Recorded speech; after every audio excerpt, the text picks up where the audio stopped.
Se acomoda aí no teu lugar, porque Deus vai falar. Continua falando. Deixa eu me preparar aqui. Tem café aqui, tá, glória. Só um minuto, licença aqui, viu, gente? Para não esfriar, né?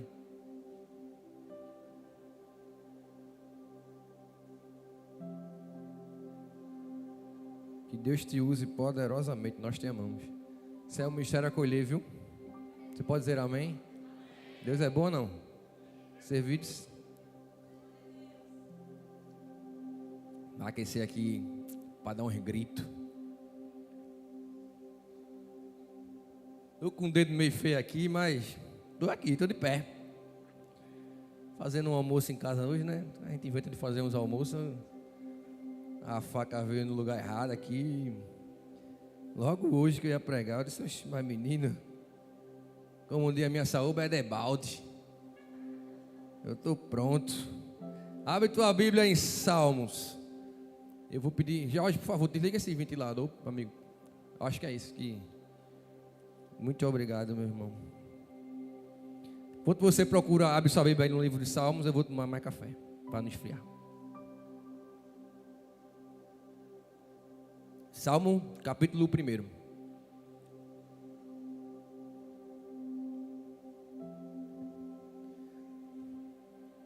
Essa semana, para você entender o tema da mensagem de hoje, eu estava vendo umas imagens antigas. O celular estava ali dando uma olhadinha e encontrei algumas fotos, porque a gente tem que enfrentar um leão todo dia, não é? É tribulação, é perseguição, né, pastor Leandro? É luta todo dia, é uma luta, verdadeiramente é uma batalha, em todas as áreas. A gente, às vezes não vem de um lado, mas vem do outro, e assim a gente vai tentando. E eu confesso que de todas as batalhas que eu já enfrentei na minha vida, teve uma que foi algo bem específico e que maltratou, que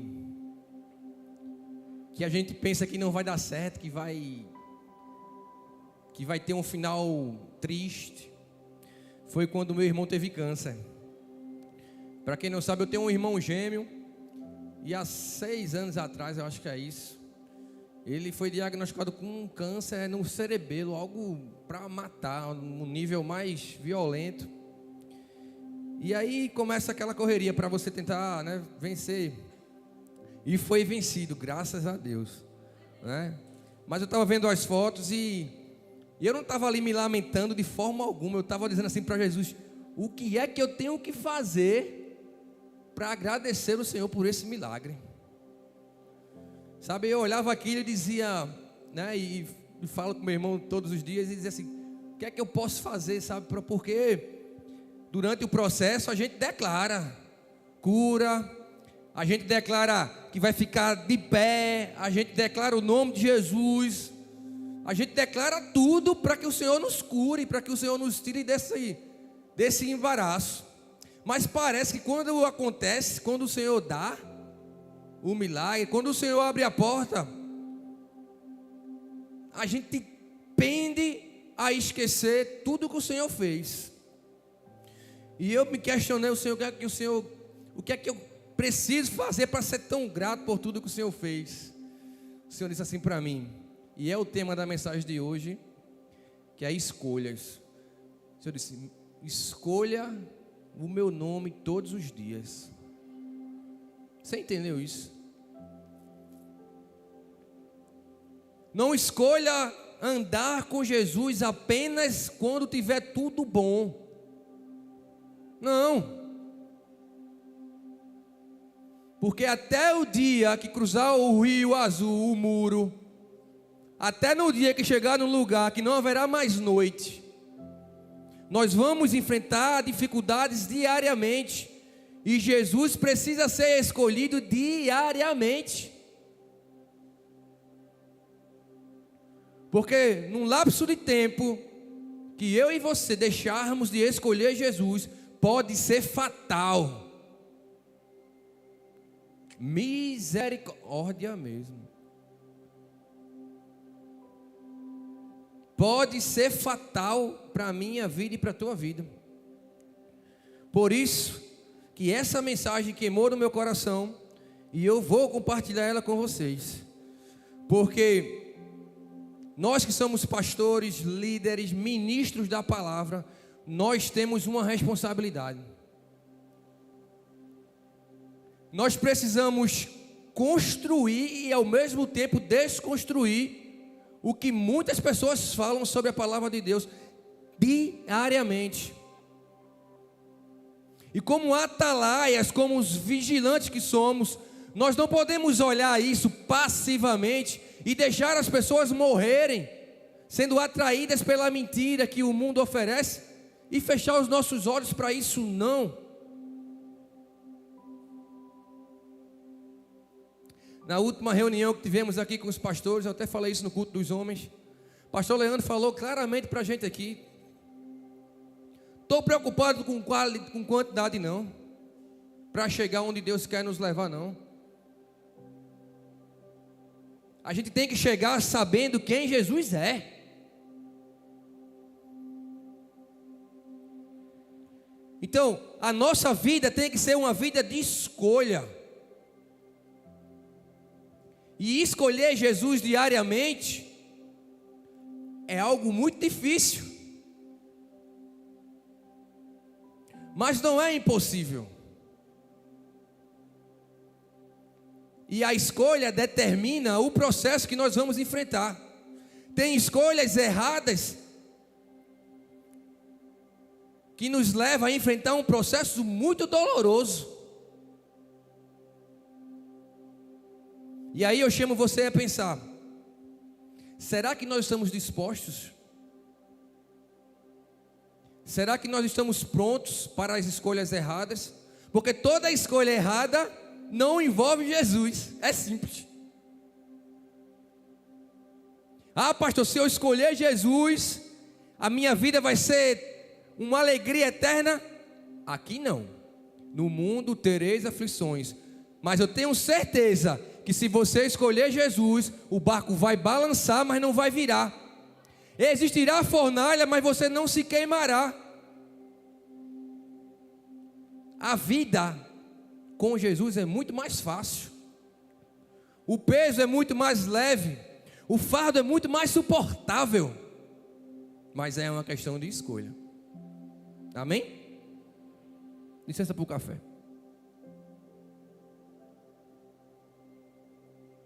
Me ofereceram até cappuccino, mas pode ser que eu não terminasse o culto do cappuccino, né? Minha barriga é meio fraca. Glória a Deus. Salmos 1, abre aí. Bem-aventurado é aquele que não anda no conselho dos ímpios, não se detém no caminho dos pecadores, nem se assenta na roda dos escarnecedores. Pelo contrário, o seu prazer, eu estou na versão NAA. Se puder botar na NAA, porque aí fica mais fácil, não? Pelo contrário, o seu prazer está na lei do Senhor, e nela e na sua lei medita de dia e de noite. Ele é como uma árvore plantada junto a uma corrente de águas, que no devido tempo dá o seu fruto, e cuja folhagem não murcha, e tudo que ele faz será bem sucedido.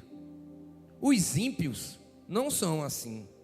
Veja que o salmista, ele está propondo aqui no texto uma diferença. Ele está colocando aqui quem é santo, que quer dizer separado, e quem é ímpio. Vou chegar lá para você entender o que é um ímpio. Mas ele está sendo bem claro, ele está dizendo aqui dois tipos de pessoas. Os ímpios não são assim, são porém como a palha que o vento dispersa. Por isso, os ímpios não prevalecerão no juízo, nem os pecadores na congregação dos justos. Pois o Senhor conhece o caminho dos justos, mas o caminho dos ímpios perecerá.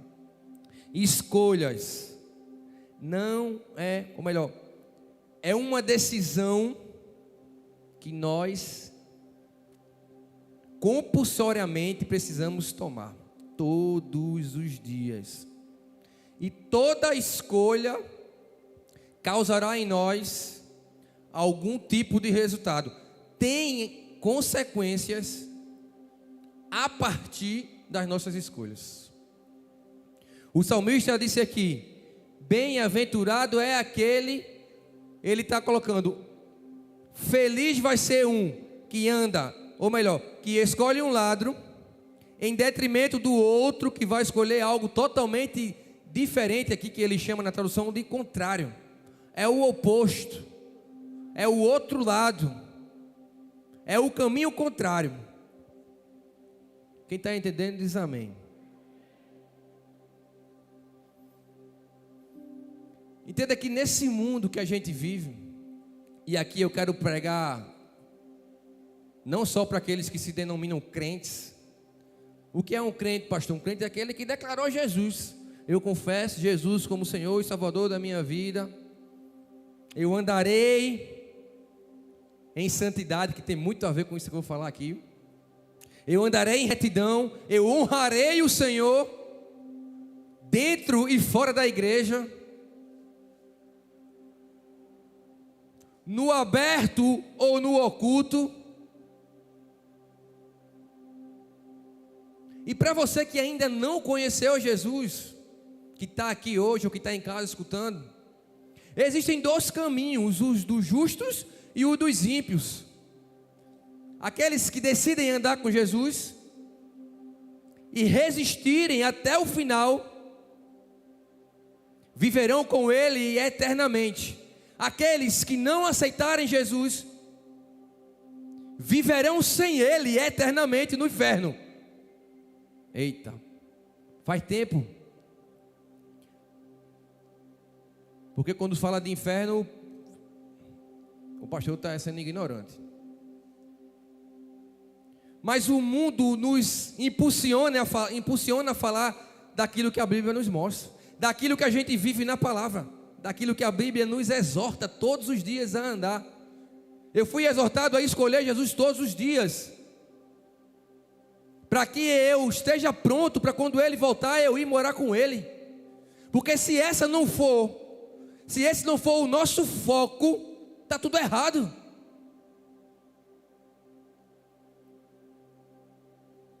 Veja, se as pessoas hoje que se dizem ministros do Evangelho, e eu estou pregando com muita coragem e com muita ousadia, dada por Ele, sobem no púlpito para falar o que você quer ouvir, sabe o que essa pessoa vai ganhar de você? Aplausos. Muitas vezes ela vai ganhar uma oferta sua, porque ela massageou o seu pecado, ela não confrontou você. Porque estamos vivendo hoje um dia de perseguição na igreja. Ou você não está assistindo televisão? Uma televisão séria, que fala a verdade. Porque se um ministro do Evangelho tiver a coragem de pregar a verdadeira palavra, a exortação, ele não ganha, sabe o que ele vai ganhar? Um processo.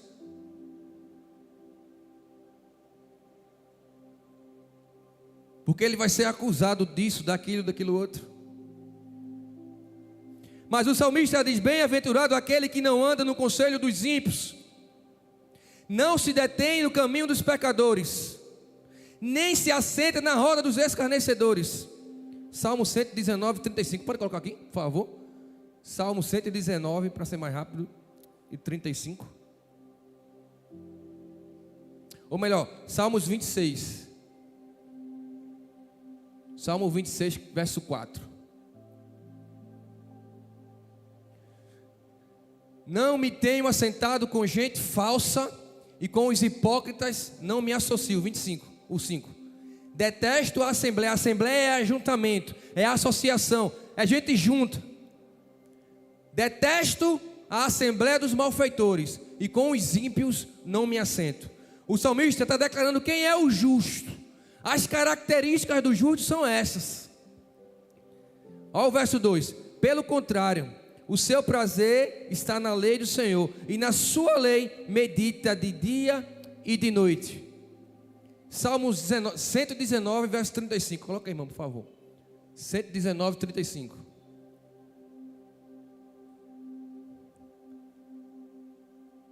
Guia-me pela vereda dos teus mandamentos, pois nela encontro felicidade. Josué 1:8. Pode colocar. O salmista está dizendo aqui o que ele precisa fazer para ser considerado justo. Josué 1:8. Estamos no versículo 2 do capítulo 1 do livro dos Salmos. Não cesse de falar deste livro da lei. Pelo contrário, entenda que em todo tempo existem os dois lados da escolha, do processo de escolher. Medite nele, no livro, dia e noite. Eu já falei aqui que dia e noite é um ciclo que não se fecha. O dia se encerra, começa a noite se encerra, começa o dia. Para que você tenha o cuidado de fazer segundo tudo o que nele está escrito. O que nele está escrito. O justo ama a Escritura. O justo é baseado na Escritura, não no que o mundo, o que as pessoas acham. Porque as pessoas, elas são falíveis, elas são influenciáveis. Mas o livro da lei que Deus está orientando Josué a meditar nele, para que ele pudesse atravessar o Jordão, para que ele pudesse vencer Jericó, para que ele pudesse tomar posse da terra de Canaã, é o livro que contém o próprio Deus.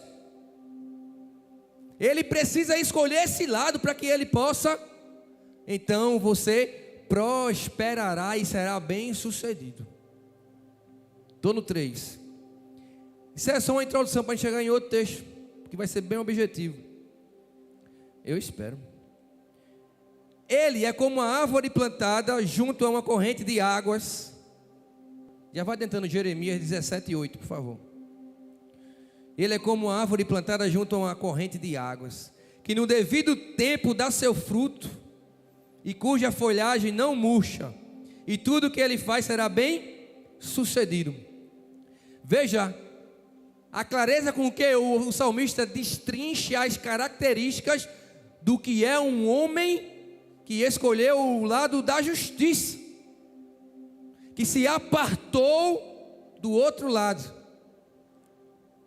Porque ele é como uma árvore plantada junto às águas, que estende as suas raízes, e tem muito a ver com raízes, tem muito a ver com o processo de intimidade, de aprofundamento em Deus, de entrega, de conhecimento. Para o ribeiro e não receia quando vem o calor, porque as suas folhas permanecem verdes, e no ano da seca não se perturba, nem deixa de dar fruto. Veja que fala de alegria, fala de fruto, fala de prosperidade, fala de felicidade. Essa é a escolha daqueles que decidem andar no caminho dos justos, dos santos, dos separados. Mas pastor, eu vou andar sem falar com o meu irmão, que eu sei que ele é um pecador, ele ainda não entregou a sua vida para Jesus. Como é que eu vou andar? Como é que eu vou me separar dele? Não estou falando isso. O texto não fala isso. Vou explicar melhor. Olha o verso 4. Os ímpios não são assim. A palavra ímpio, ela é uma palavra profunda. No hebraico quer dizer rasa, ou razão, mais ou menos isso. É a mesma raiz de iníquo, de iniquidade. E ela tem a sua propriedade no texto bíblico para 3 palavras: pecado, maldade e iniquidade. Esses são os considerados ímpios. Os ímpios não são assim. O ímpio é um incrédulo, o ímpio é aquele que não tem fé. Muitas vezes é um herege, que fala totalmente as coisas distorcidas do que é verdade, porque ele crê na sua própria verdade. Os ímpios não são assim. São, porém, como a palha que o vento dispersa. Por isso os ímpios não prevalecerão no juízo, nem os pecadores na congregação dos justos. Pois o Senhor conhece o caminho dos justos, mas o caminho dos ímpios perecerá. Hebreus 12, 14, por favor, meus irmãos. O escritor de Hebreus fala assim, ó: procurem viver em paz com todos e busquem a santificação, guarda esse nome, sem a qual ninguém verá o Senhor. Verso 15, por favor. Cuidem para que ninguém fique afastado da graça de Deus, e que nenhuma raiz de amargura brotando cause perturbação, e por meio dela muitos sejam contaminados.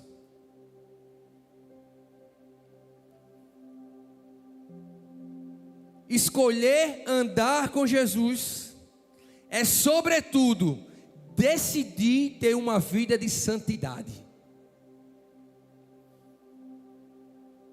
O que eu quero falar um pouco hoje com vocês é sobre santidade. É sobre escolher ser santo, verdadeiramente separado. O que é ser separado, pastor? É ser incluído no mundo, mas não influenciado pelo mundo. Deixa eu te dar um exemplo para você entender o que eu estou pregando aqui. Lá na minha faculdade, 3 anos que eu estudo já, toda vez que termina um período, os meus colegas se reúnem, fazem uma festa, se encontram para um lugar para comemorar. Em todas elas eu sou convidado, mas em nenhuma eu fui. Será que é porque eu não os amo? Se você for na minha faculdade, na minha sala e fazer uma pesquisa, você vai dizer: esse aqui é o pastor Lama, é o mais brincalhão da sala. Quando eu cheguei agora nesse período, eu disse: eita, chegou ele, pronto, acabou. Agora pergunta se eu sou influenciado pelas escolhas dele. Nunca. E pergunta se eu sou questionado por isso. Nunca. Sabe por quê? Porque eu decidi andar conforme a palavra. Eu decidi andar com eles, mas não ser influenciado pelas escolhas dele. Eu tenho a minha escolha. Eu escolhi ser santo, ser separado. Se eu não conseguir influenciar, eu não serei influenciado. Mesmo que aconteça o triste fim de eu perder uma amizade. Mesmo que eu seja apontado como um diferente. Mas dentro de mim, e quem conhece quem está dentro, é quem me criou. Por isso já quebra essa ideia de que as pessoas conhecem o teu coração. Não. Quem conhece o meu coração e o teu é o Senhor, quem fez o nosso coração. Lembra quando Samuel chegou na casa de Jessé, atrás de Davi? Samuel olhou todos os irmãos de Davi, não foi assim a história? E Samuel viu os guerreiros, os filhos de Jessé, todos grandes, com a estatura de guerreiro, de repente com armadura, com vestimenta, com vestes de guerreiro. E isso saltou aos olhos de Samuel. Mas na mesma hora Deus repreendeu o profeta: Samuel, eu te chamei, Samuel, na casa dele. Samuel, quando tu era pequeno, Samuel era um profeta. Samuel nasceu do clamor de Ana. Samuel foi escolhido por Deus para fazer grandes coisas. Quando Samuel morreu, foi um clamor geral. Mas Deus, quando precisou, colocou Samuel no lugar dele. Samuel, eu não vejo como o homem vê. Eu conheço aqui, Samuel.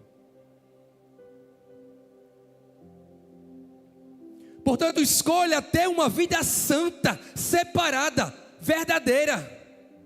É para esse tempo. Porque o mundo está cheio, infelizmente, de crentes, homens e mulheres que se dizem crentes em Jesus, pregando a mentira, para ganhar alguma coisa em troca.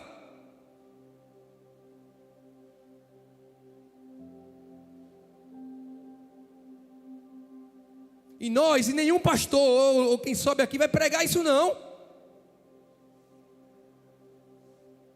Tem que pregar o que é verdadeiro, porque o que é verdadeiro é o que transforma. Porque ficar só passando a mão, alisando, não transforma ninguém. A palavra é confrontadora, de Gênesis a Apocalipse. Precisa ler. Precisa tomar posse dessa palavra para você mudar. Sabe por que não há mudança? Porque não há arrependimento verdadeiro, genuíno. E quando a gente confronta, fala a verdade, é ignorância. Está se achando, não, meu filho.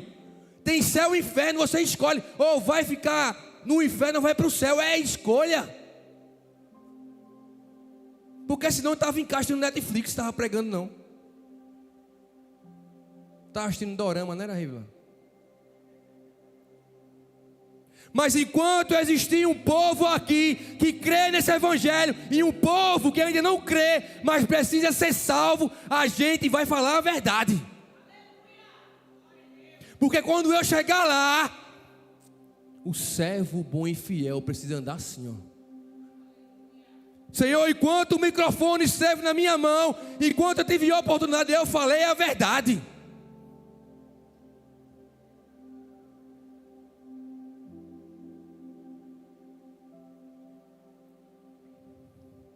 João capítulo 8, para a gente começar na mensagem. Vai ser bem rápido agora. Evangelho segundo João, no capítulo 8. Acho que é o 8. Se não for, a gente acha. João 8.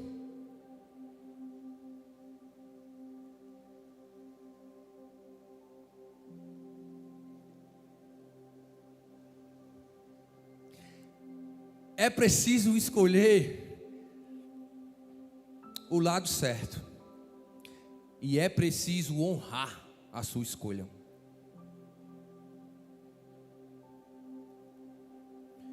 Em todos os lugares que o Senhor permitir que você entre, em todos, seja santo.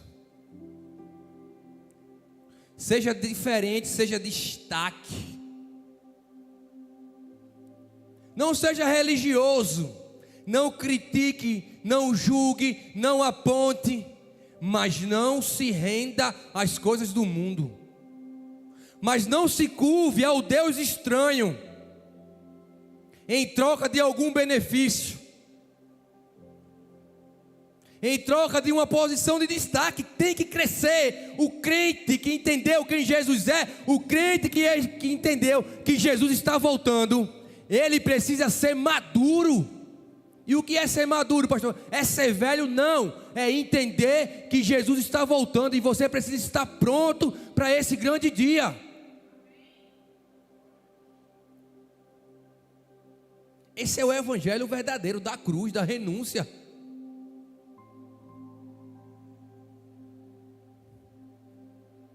João capítulo 8, leia comigo aí.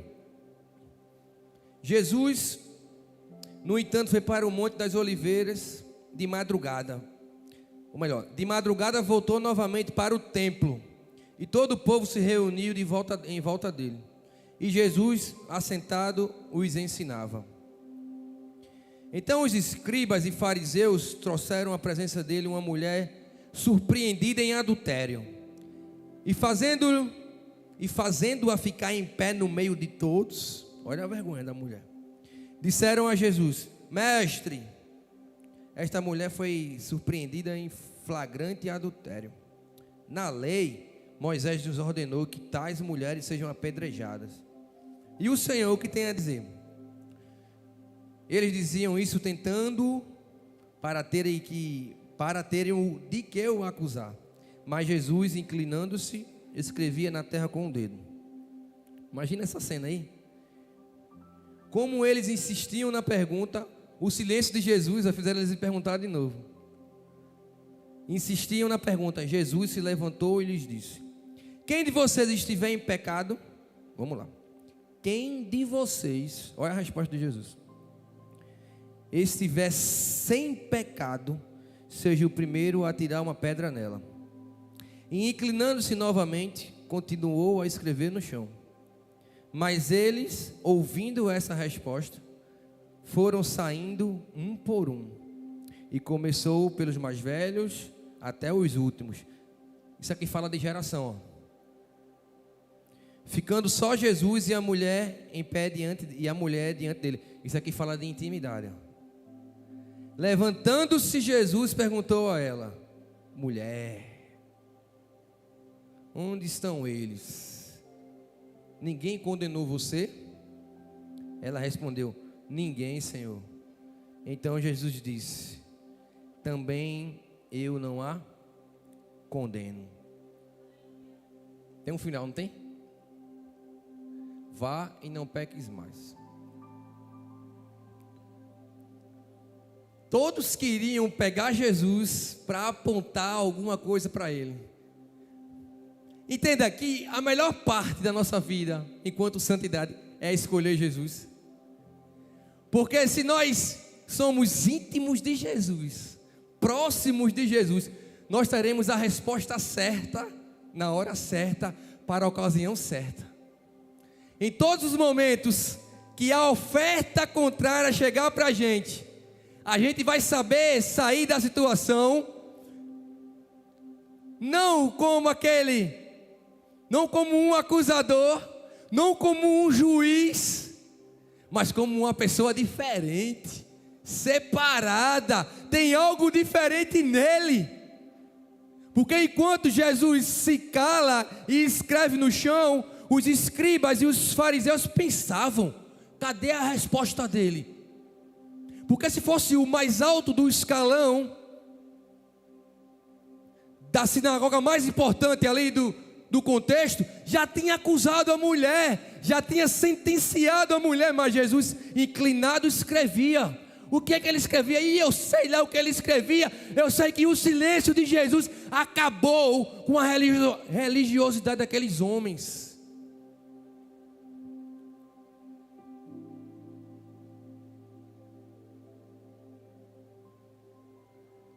Jesus, ele não deu espaço para que ninguém ali duvidasse dele. Jesus ficou em silêncio para que eles mesmos reconhecessem quem eles eram. Imagina um minuto de silêncio e eles pensavam: e agora? Ele vai dizer que pode jogar pedra nele. E aí bateu o martelo e ele está pregando a lei mosaica. Voltou o tempo da lei mosaica, agora ele está mandando apedrejar a mulher. Mas se ele absorve ela, agora ele ia entrar em conflito com Roma. Aí Jesus levanta e diz para os homens, e inclinando-se novamente, continuou a escrever no chão. Mas eles, ouvindo essa resposta, foram saindo um por um. Ou melhor, vamos voltar para o... A gente está no 7. Bota aí no 7. Como eles insistiram na pergunta, vejam que o silêncio de Jesus levou aqueles homens a insistirem. Eu e você precisamos entender que o nosso posicionamento no mundo precisa causar algum incômodo nas pessoas. Se você vai a um lugar onde existe escárnio, como fala o salmista, onde a roda dos escarnecedores impera, e você senta com eles, cruza as pernas, pega um copo e conversa a mesma conversa, ninguém vai ser alcançado pela palavra que você diz que prega, que você diz que vive. É tudo sua mentira.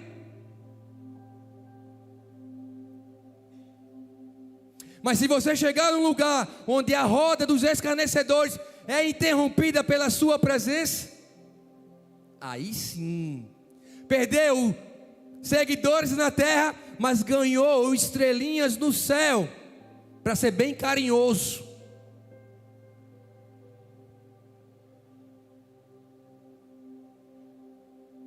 Perdeu de arrancar sorrisos dos homens, mas ganhou sorrisos no céu.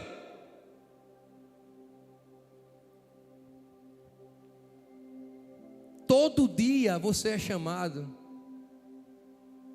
a sentar-se na roda dos escarnecedores. Todo dia você é chamado para dar a sua opinião, para apedrejar ou para absolver alguém, como se você fosse dono da verdade. Aí você pensa, você lembra, você age como Jesus agiria, e você faz como Jesus faria. Se precisar silenciar, as pessoas verão em você a sua atitude, e não terão nada para falar de você. Mas se a sua atitude for igual a deles, muitos ouvirão, e o jargão é esse: que crente é esse? Se for para ser crente assim, eu não quero. Quem é que já ouviu isso? Às vezes dentro da sua casa, tem pessoas que ainda não se entregaram a Jesus por sua culpa. Porque dentro da igreja você é uma pessoa e fora você é outra, totalmente diferente. Porque aqui você clama, você chora, você dá a paz do Senhor, você é lindo, é perfumado, é cheiroso, mas lá fora, misericórdia. Aí Jesus chama essa mulher e diz: você viu o que eles falaram de você? Mulher, onde estão eles?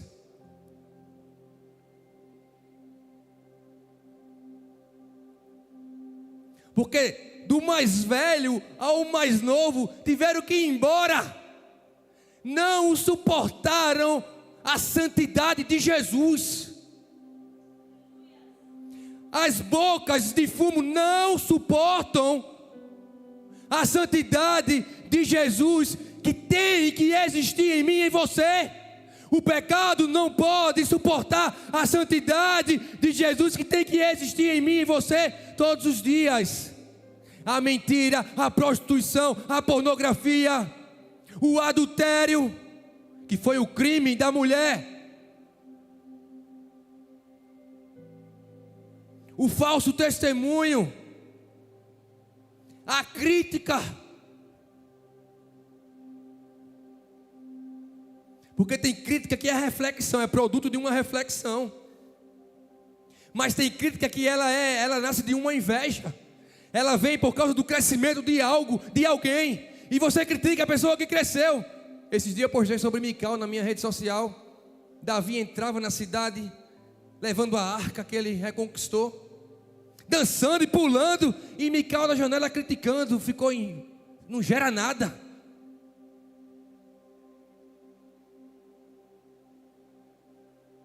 Santidade, sem a qual ninguém verá o Senhor. É preciso entender isso, entronizar isso e falar isso para as pessoas. Tenham coragem de falar isso. Não está crescendo porque está errado, não está dando fruto porque está errado.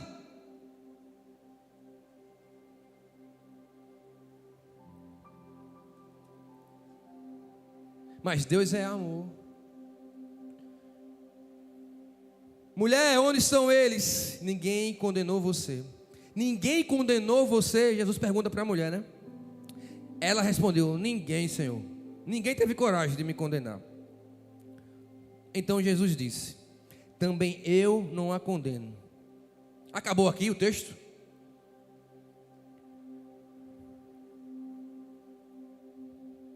Ele pecou. Que fofo. A vida é assim. A vida é assim. Eu te perdoo. Jesus é amor. Ele roubou, ele traiu, ela matou, ela fez tudo que era errado. Mas o pastor Jesus te perdoou. É assim mesmo. A gente erra, fofo. A gente erra, é assim. Mas ele é amor. Porque está assim na igreja agora.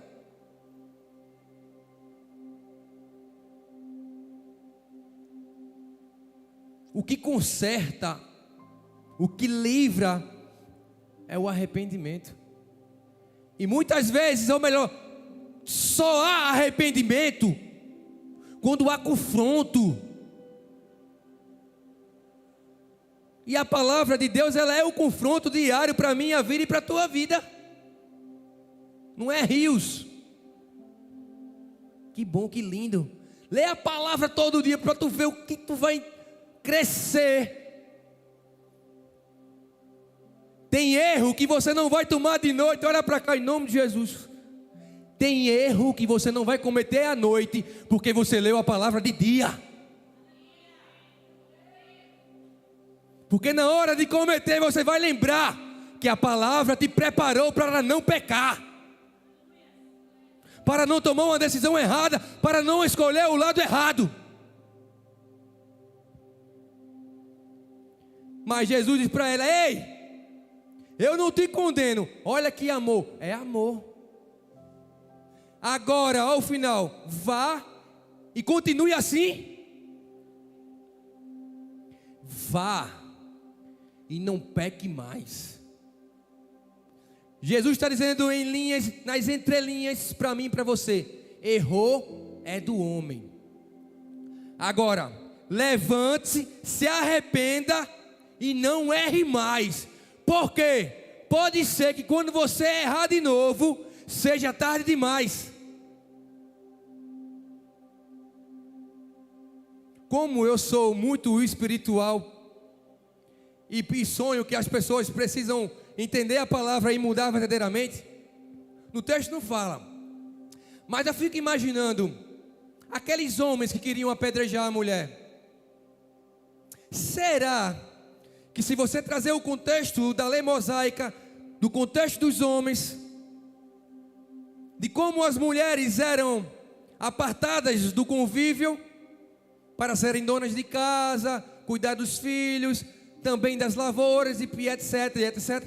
Quantos maus esses homens não fizeram para aquelas mulheres?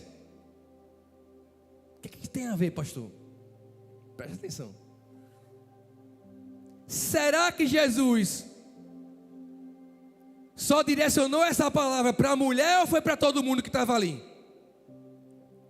Você consegue imaginar comigo que pelo menos um, porque se eu estivesse naquela roda, eu teria feito. Pelo menos um chegou em casa e pediu perdão à mulher: eu também não te condeno. Será que não tinha um homem ali que a mulher também tinha adulterado? Será que não tinha um homem ali que a mulher tinha praticado alguma coisa que a incriminasse diante da lei de Moisés? E o homem chegou em casa agora pela palavra de Jesus e disse: mulher, eu também não te condeno. Sabe por quê? Porque Jesus foi a referência deles. Porque eles viram em Jesus algo diferente. Jesus não foi a roda dos escarnecedores. Ele foi diferente. Ele é santo, separado, como eu e você precisamos ser. Porque se eu e você chegarmos num lugar e tomarmos decisões conforme, de acordo com a palavra de Deus, a semente foi plantada. Precisa nem falar, precisa pregar não. Comportamento, atitude, vida no altar, vida santa, andar como Jesus andou. E creia que um dia alguém vai dizer: eu quero ter o Jesus que ele tem. Eu quero ter o Jesus que ela tem. Jesus falou: mas não peques mais. Ele fala em João 5,14. Para finalizar, o louvor pode subir, por favor, terminar agora. Em João 5,14 é o que Jesus fala. Mais tarde, isso aqui é a cura do paralítico. Mais tarde, Jesus encontrou no templo e lhe disse: o homem já curado. Olhe, você foi curado. Não peque mais, porque para que não lhe aconteça coisa pior. E o que é a coisa pior, pastor Lama? Não peques mais, porque de repente eu vou voltar e você está no pecado. Vai ser pior, que você vai ficar aqui. Porque quem se encontrou com Jesus, verdadeiramente, eu estou falando verdadeiramente, genuinamente, tem que mudar, precisa ser transformado.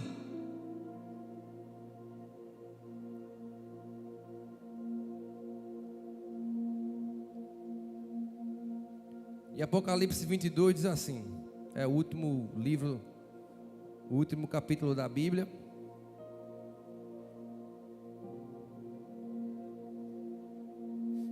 Eu quero ler Apocalipse 22,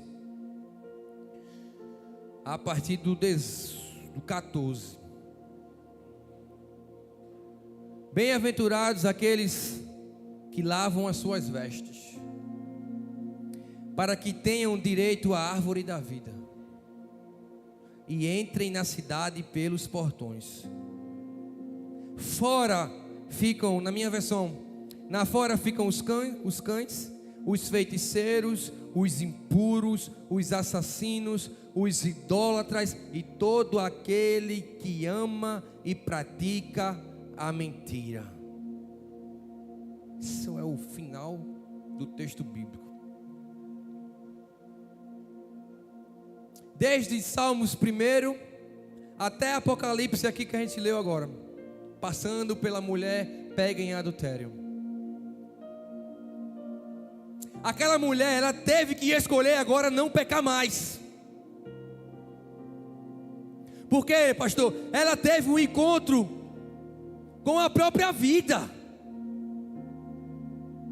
Jesus não permitiu que ninguém a julgasse, que ninguém tirasse a oportunidade dela de morar com ele. Mas ele advertiu a mulher: vá, mas não peques mais. Ou seja, ele está dizendo: vá, mas ande em verdade a partir de agora.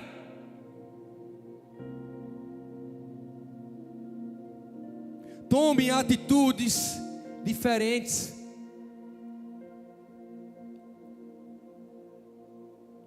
Porque todos aqueles que estão citados nesse texto de Apocalipse 22, que não se enquadram numa vida santa, separada, que não se deixa ser influenciado pelo mundo, pelo contrário, precisa influenciar. E não é quantidade, é dar fruto. No fruto tem semente que dá outro fruto, mas tem que ter uma origem. É preciso se posicionar verdadeiramente diante das coisas desse mundo, meu irmão. Fica de pé no teu lugar, por favor, que eu acabei agora. E quando o Senhor coloca essa mensagem no meu coração, eu tenho que me inclinar diante dela e suportar tudo que o mundo oferece. Tudo que o mundo quer nos dar, que é tirar o nosso olhar de Jesus. Eu tenho certeza absoluta que você entendeu isso. Vida de crente não é brincadeira. O evangelho de Jesus não é brincadeira. Todo dia é uma luta para abrir as portas da igreja. Todo dia é uma luta. Sabe o que é isso? É evangelho de verdade, genuíno e puro. E sabe qual é o maior desejo de quem sobe aqui, de quem cuida de vocês, de quem cuida de pessoas? É que vocês tenham uma vida santa, separada. Que a palavra choque vocês, confronte mesmo, que doa, que fique com raiva de mim. Eu estou com raiva do pastor, é para ficar com raiva mesmo.